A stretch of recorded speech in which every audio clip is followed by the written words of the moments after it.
Welcome back to the Ancestral Findings Podcast.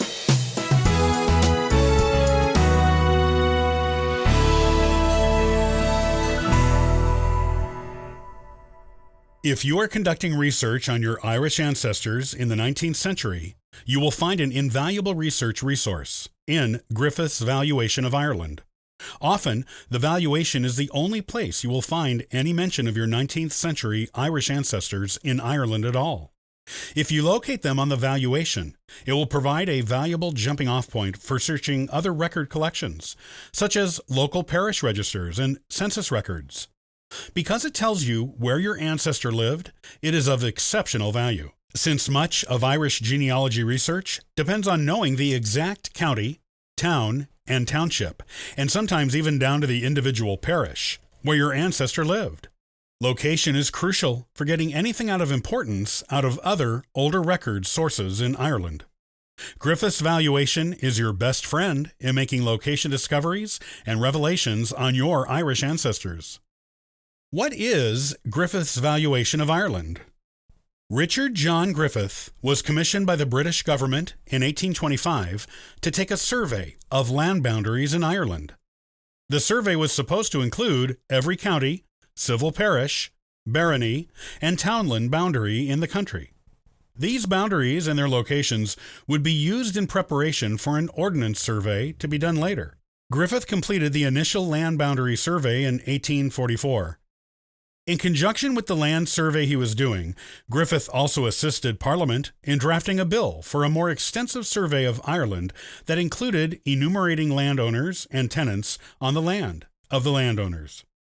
He was appointed the Commissioner of Valuation in 1827 and started work on the new valuation project concurrently with the land survey project in 1830, using the maps that the land survey project was generating as a guide to the more extensive valuation.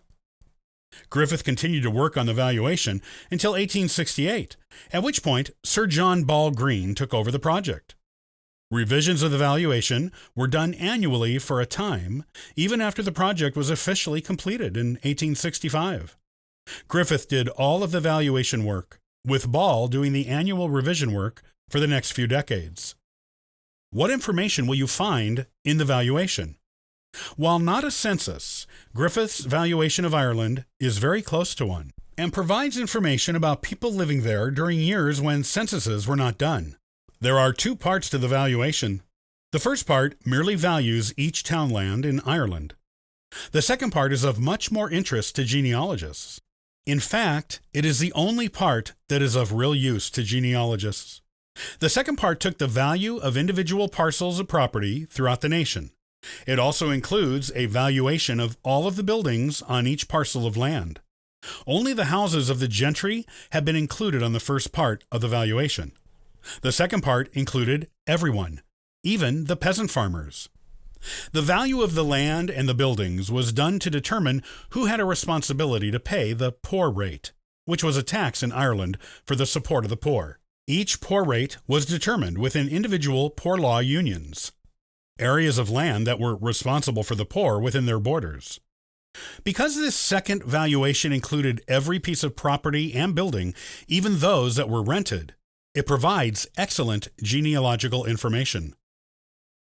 The people who were living on the parcels of land and in the buildings that were surveyed as part of the second valuation were listed by heads of households. Therefore, Griffith's Valuation of Ireland will show you where your Irish ancestor was living at the time of the valuation, provided that person was a head of household, as well as what kind of property they owned or rented.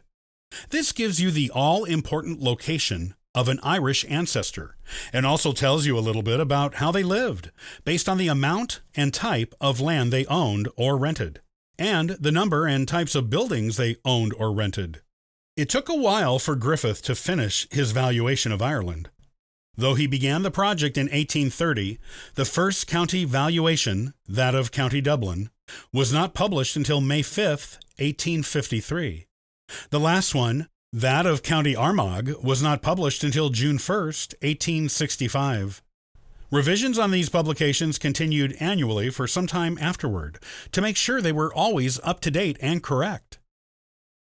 Where can you see Griffith's Valuation of Ireland? While several genealogy membership sites have the valuation, like Ancestry, you don't have to pay a membership fee to search this valuable record resource. It is available to search by name for free at the Ask About Ireland website. If you are searching for your mid-19th century Irish ancestors and having a hard time finding anything, you can't ask for a better resource than Griffith's Valuation of Ireland. It has the real potential to help you strike genealogical gold. Start searching it today and see what treasures you discover.